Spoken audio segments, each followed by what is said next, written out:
솔로몬의 강성함, 부강함이 그 극에 달하는 모습을 오늘 장면에서 보게 되고 그 솔로몬이 잠드는 마지막 순간을 또 함께 보았습니다. 우리가 솔로몬 왕의 지혜라 함은 우리가 성경에서 보면 한 자식을 두고 두 여인의 재판, 이것이 솔로몬의 지혜의 대표적인 사건이라고 할 수 있고, 솔로몬 때의 부강함이라고 하면 오늘 우리가 읽었던 본문에서 금으로 방패를 만들었던 이 본문이 그의 부강함의 대표적인 사건과 이야기가 될 것입니다. 우리가 13절에 보면 세입금, 이 무역이나 조공, 통행세 등의 명목으로 들어오는 수입금이 금 666달란트였다고 합니다. 우리가 이 달란트를 총합을 보면 22톤에 달하고 오늘날로 계산하는 게 큰 의미는 없지만 4조 원에 가까운 세입금을 매번 거두어 들였다는 것입니다. 다윗의 때에 국경이 안정이 되고 솔로몬에게 주신 지혜와 부와 명예는 이웃 나라에게까지도 소문이 나서 만국의 열왕이 찾아와서 솔로몬의 지혜를 확인하고자 듣고자 조공을 들고 예물을 들고 찾아왔습니다. 지난 본문에서의 스바 여왕의 방문도 그 대표적인 예가 될 것입니다. 스바 여왕처럼 찾아오는 이들이 자꾸 조공을 가져오고 예물을 가져오죠. 너무 많은 왕들이 찾아오고 예물을 가져오니까 그 나라에 금과 은이 쌓였느냐? 그것도 일부분이기는 하지만 우리가 지난 본문에서 9장 12절에 보면 여왕이 가져온 대로 답례하였다고 말합니다. 그러니까 여러 왕들이 동등한 주권을 가진 열왕들이 찾아와서 예물을 드리고 인사를 하고 문안을 할 때에 뭔가 그 당대의 패권국으로서 강자로서 부강한 나라로서 더한 예물과 답례품을 챙겨줬다는 것이죠.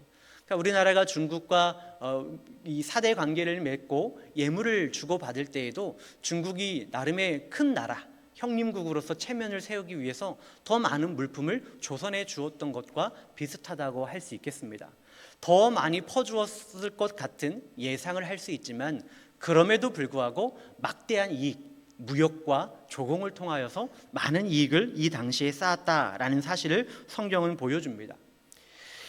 유브라데스 강에서부터 블레셋 땅과 애굽 지경에까지 다윗 때에 암몬과 모압과 에돔, 아람 지역의 일부를 지배하고 통치하게 된 것과 더불어 그 당대의 유브라데 강에서 애굽에 이르는 모든 지역을 솔로몬이 다스렸다. 그 모든 왕들을 솔로몬이 다스렸다라고 기록하고 있습니다. 솔로몬의 역할이 당대의 패권국 강자로서 수장 역할을 했던 것도 있지만 지리적으로도 아프리카와 아시아와 유럽을 잇는 아주 중요한 골목에 자리를 하고 있었습니다. 중요한 골목에 자리하고 있다 보니까 중개 무역으로도 수수료를 많이 받고 그리고 통행료로도 돈을 많이 벌어서 이 당시에 금과 은이 얼마나 넘쳐났는지를 오늘 본문은 우리에게 보여주고 있습니다.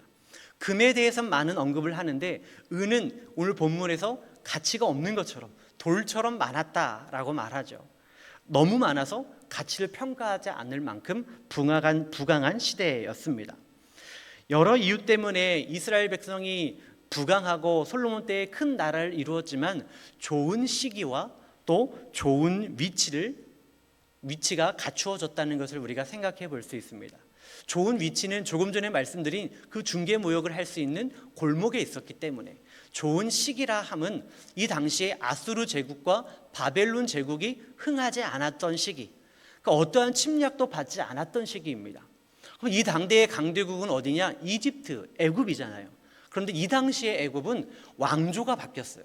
왕조가 바뀌어서 아직 흥하기 전, 힘을 키우기 전이기 때문에 솔로몬 왕의 통치 때 이 지역의 패권을 차지하는 것에 대해서 그 누구도 견제하지 않았다. 좋은 시기와 좋은 위치에서 솔로몬 때에 큰 부강함을 이루었다는 것입니다. 이것도 외부의 도움 없이 자력으로 이루었기 때문에 그 막대한 이익을 독차지하게 되었다는 것이죠. 은은 귀히 여기지도 않았다. 돌처럼 여겼다.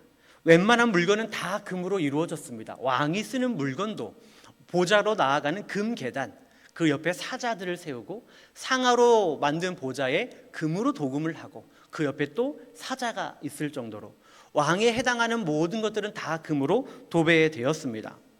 역대기의 저자가 이 본문을 통하여 우리에게 보여주고자 하는 것이 이러한 때가 전에도 없었고 후에도 없었다. 부강한 나라였다. 금이 넘쳐났다. 아주 강성했다. 이것을 우리에게 주목하여 보게 하고 이것을 우리에게 집중하게 하는가? 그렇지 않다는 것입니다. 금이 많았대 얼마나 좋았을까? 마병이 이렇게 많았대 얼마나 강했을까? 그것을 부러워하고 그 태평성대를 우리도 이루고자 하는 그 마음이 아니라 본문을 통하여서 우리에게 주시고자 하는 하나님의 말씀은 하나님이 이 일을 이루셨다라는 것입니다. 역대기의 목적 자체가 여호와의 성전과 여호와에 대한 신앙과 믿음, 여기에 초점이 있기 때문에 솔로몬이라는 사람과 그의 지혜와 나라의 강성함에 있는 것이 아니라 하나님의 은혜, 하나님의 통치, 하나님의 일하심, 여기에 목적이 있다는 것입니다. 솔로몬이 처음으로 왕이 되면서 1000번제를 드리며 많은 백성들과 열방 앞에 선포한 것이 있습니다. 그 모습을 통하여 드러낸 선포가 있다면 이 백성은 하나님의 백성이라, 이 나라는 하나님이 통치하신다, 이것을 열방에 선언하고 선포했던 것입니다.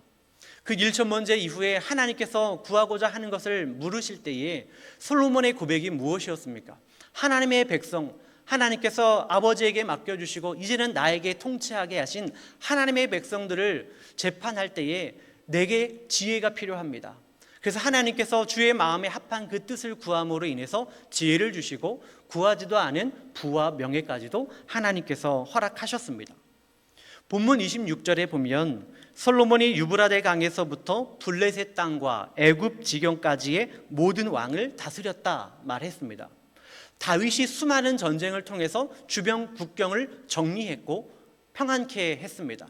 솔로몬은 지혜를 가지고 많은 선한 통치를 해왔고 열왕들이 찾아올 정도로 많은 나라에 귀감이 되었습니다. 그래서 우리가 다윗의 전쟁과 솔로몬의 통치로 이 강성함을 이루었다, 태평성대를 이루었다, 이렇게 생각할 수 있지만 성경은 우리에게 창세기의 본문을 추가로 제시해 줍니다. 창세기 15장 18절 말씀입니다. 그날에 여호와께서 아브라함과 더불어 언약을 세워 이르시되 내가 이 땅을 애굽 강에서부터 그 큰 강 유브라데까지 내 자손에게 주노니 말씀하셨습니다. 오늘 본문에 나타난 이 유브라데 강에서 애굽 지경에 이르기까지 하나님께서 그 약속하신 땅은 이미 아브라함과의 언약 속에서 하나님께서 그의 자손에게 약속하셨고 그의 자손 다윗과 솔로몬 때에 이르러 하나님께서 그 일을 이루셨다라는 것입니다. 다윗이 어떠하고 솔로몬이 어떠하여 이 넓은 국경을 이루었는가가 아니라 하나님께서 언약하신 그 일을 솔로몬의 때에 행하셨다라는 것입니다. 우리는 본문의 말씀을 보면서 다윗이 어떻게 했고 솔로몬이 어떻게 했는가, 다윗이 어떻게 강했고 솔로몬이 어떻게 지혜로웠는가, 우리도 그 지혜로움을 통해서 부강한 나라를 이루자, 우리의 자녀들이 지혜로움으로 이렇게 부강함을 이루었으면 좋겠다, 이 마음을 찾지만 성경을 통해서 그 마음을, 그 탐심을 갖지만 하나님께서는 본문의 말씀을 통하여 하나님이 이루신다, 하나님이 언약하신 말을 하나님이 이루셨다라는 메시지를 우리에게 주고 계시는 줄로 믿습니다. 솔로몬이 가졌던 마음은 내 백성은 하나님의 백성입니다. 이 나라는 하나님이 통치하십니다. 아버지 다윗을 통하여 하나님의 일을 이루셨고 약속하셨던 일을 이제는 나를 통하여 이루실 것이라는 믿음의 고백을 이미 그 왕의 임기를 시작할 때 선포하였습니다. 그리고 그것이 솔로몬의 믿음이었습니다. 그리고 하나님께서는 그 믿음을 기뻐 받으셨습니다. 그 믿음을 받으시며 그에게 구하지 않은 부와 명예를 주셨다는 것이죠. 우리가 다른 성경 본문에 보면 너희는 먼저 그의 나라와 의를 구하라, 그리하면 이 모든 것을 너희에게 더하시리라. 그 말씀이 솔로몬 때에도 동일하게 응하였다라는 것입니다. 하나님께서 아브라함과 그 자식들을 통하여 하나님을 드러내신 것처럼 다윗과 솔로몬을 통하여 하나님을 드러내셨습니다. 하나님의 통치와 언약을 드러내셨습니다. 스바 여왕이 와서 본 것이 무엇이고 그 본 것을 가지고 그가 내비친 소감이 무엇입니까? 성경에 기록하고 있지 않습니까? 우리가 지난 본문인 9장 8절 말씀, 당신의 하나님 여호와를 성축할지로다, 당신의 하나님 여호와를 위하여 왕이 되게 하셨도다, 당신의 하나님이 이스라엘을 사랑하사 영원히 견고하게 하시려고 당신을 세워 그들의 왕으로 삼아 정의와 공의를 행하게 하셨도다. 스바 여왕의 고백이 솔로몬이 어떠했다가 아니라 하나님이 어떻게 하셨다라는 고백이라는 것입니다. 이방 여왕조차도 그 이스라엘 땅에 나와 솔로몬을 바라보며 하나님의 영광을 깨닫는데, 하나님의 백성이 하나님의 말씀을 보며 하나님의 영광을 깨닫지 못한다면 이것은 부끄러운 일이지 않겠습니까? 하나님께서는 주의 백성들에게 본문을 기록하고 남겨두시며 하나님이 그 일을 이루셨다, 그 일을 이루신다, 하나님의 백성들에게 동일한 하나님의 은혜를 끼치시며 하나님이 통치하신다라는 약속을 오늘도 우리에게 보여주시고 계십니다. 9장 1절의 스바 여왕은 솔로몬을 시험하고자 하여 갔습니다. 얼마나 소문처럼 대단한가 보자, 이것을 시험하려고 스바 여왕이 솔로몬에게 나아갔지만 그가 눈으로 확인한 능력은 소문에 합당한 솔로몬의 능력이 아닌 하나님의 크고 위대하심이었습니다. 하나님께서는 오늘도 우리를 통하여 하나님의 크고 위대하심을 드러내고 계시는 줄로 믿습니다. 하나님께서는 오늘도 우리를 통하여 하나님의 놀라운 언약을 세우시고 그 언약을 이루어가고 계시는 줄로 믿습니다. 솔로몬에게 금이 많았어요. 또 얼마나 좋은 옷을 입었을까요? 그런데 신약성경 마태복음 6장 29절에 이런 말씀이 있습니다. 솔로몬의 모든 영광으로도 입은 것이 이 꽃 하나만 갖지 못하였느니라, 이렇게 고백합니다. 이 말씀이 의미하는 바가 무엇입니까? 그 부함과 영광으로 멋진 옷을 지어 입힌다 한들 하나님이 보살피시고 입히시는 꽃의 화려함을 이길 수 없다라는 것입니다. 이 세상이 그 어떠한 부와 화려함으로 치장하고 꾸민다 한들 하나님께서 보살피시고 통치하시는 백성들의 아름다움을 이기지 못한다는 것입니다. 세상이 그 어떠한 능력과 부와 권력을 가지고 세상을 통치한다 한들 하나님의 통치에 미칠 수 없고 하나님의 통치에 따르는 백성의 영광에 이를 수 없다라는 사실입니다. 오늘 본문은 솔로몬의 영광을 드러내고 주목하고 강조하는 것이 아니라 그 영광을 이루신 하나님의 영광을 나타내고 있음을 기억하시기를 바랍니다. 세상의 그 화려함에 우리는 흔하고 멋없는 들꽃과 같을지라도 하나님께서는 우리에게 세상에서 가장 아름다운 옷을 입혀주셨습니다.